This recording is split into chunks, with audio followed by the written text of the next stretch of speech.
name is Sanika and I'm from Save the Robots, and I'm here with. Pari from Save the Robots too. Today we're going to talk about mood boards and creating mood boards and why we make them and how do we go about them. So when we make mood boards, the essential primary requirement of a mood board is the path that you're taking for your inspiration. So once you find your inspiration to actually depict the mood of your collection or your photography that you're going to do, you need pictures that actually showcase what your aesthetic for that shoot is. Not only shoot when you're designing a collection or you're coming up with a brand. So, can you tell me primarily what are the elements or components that you go with when you create mood boards? Say 1, 2, 3. These are the Right. requisites. So when you do actually start designing a collection, the first thing that you need is an inspiration. So your inspiration can come from architecture, poetry, basically any sort of thing. Even a stone can be your inspiration. Once you find your inspiration, you need to have set a mood for the collection. So to set the mood of the collection, you need a mood board. A mood board that can depict what your silhouette might look like, or what the colors would look like, what the texture would look like.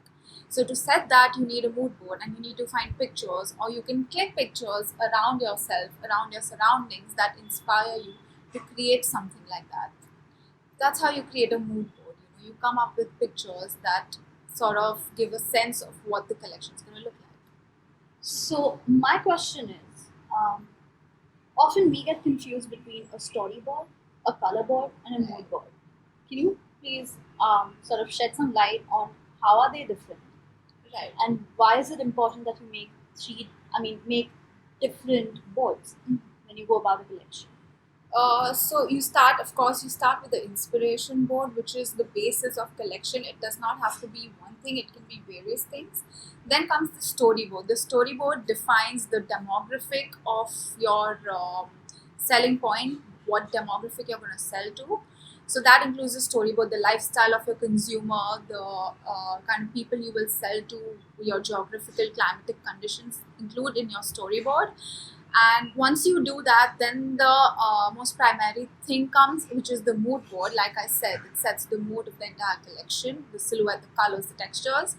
Then comes the color board. So the color board includes the shades that you take for your collection, the kind of vibe that you want to set. It could be bright, it could be monotone, it could be neutral, it could be black and white, whatever you want to design. Right.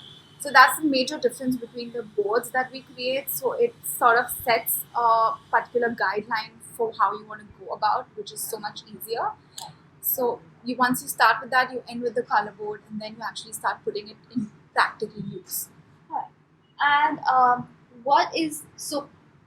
when I was graduated, I went through this whole process where I should make an actual physical board, or should I just go use a computer, use technology? What is your preferred way of making these sort of creative boards? So when I just started out doing boards, it was so much easier doing it physically, like on actual boards.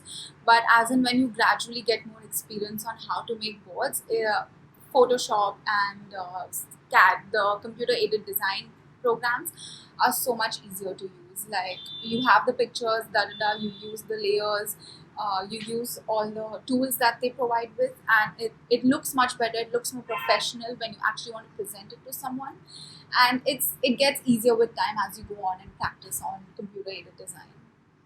And What do you prefer though, physical boards or design? now over time, I prefer technology. I prefer the Right. computer because it's just all in one place. Yeah, Because and you can just get access from anywhere. You don't have to carry like big boards and pictures with you. yeah, and obviously there's no mess. Right. Because it's as good as having a craft project, with glue sticks and glitter and ribbons and all. Pens and pencils and stuff just Yeah. lying around. Yeah. So that's just like a preferred method of creating mood boards. One other thing, Pari, before we go, how do you get inspiration? Like, do you read magazines? Because I know one thing that has been told when you go to any design schools, or if you ask a designer, how do you get into the whole inspiration zone? Everyone gives you 2, 3 answers: read, travel, read a lot of magazines.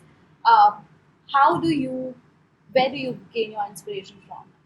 So inspiration is of course not a set thing. It can come from anywhere.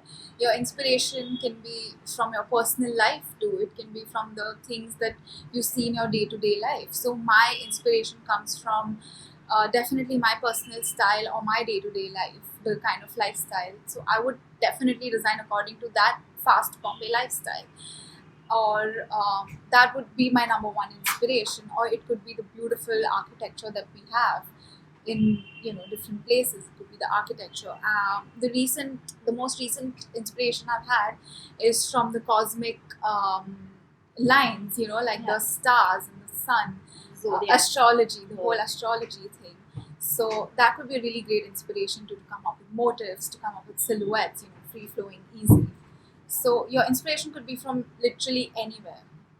And to our aspiring designers who are on their way to create something big, I'm sure, what are the last few words you want to give as someone who's just started?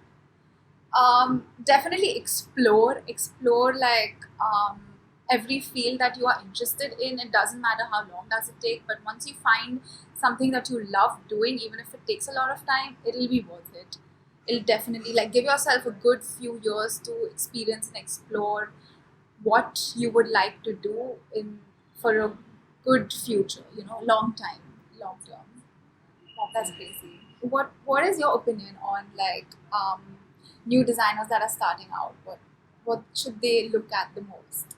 I think just go with it and take it one day at a time, but definitely don't slack, because I know creativity is an organic process. It's going to come to you when it comes to you, but we live in a world where competition is a thing. It exists, and I mean, if you want to be a shark, be a shark. Yeah, there's nothing wrong in it. Do go do what you want to do. You do you is how I'd say. I'd say. Great. So yeah, that's all we have to say about Mood Boards for now. And if you like this video, make sure you give us a thumbs up, hit the subscribe button, and make Like and sure share. like and share. Yes, like and share. And if you want us to do anything similar in future, comments. Do let us know. We would definitely love to talk on some more topics related to this. And follow us on Instagram. It's saverobots.services. We will link it down below. Bye. Bye. Thank you. Was the most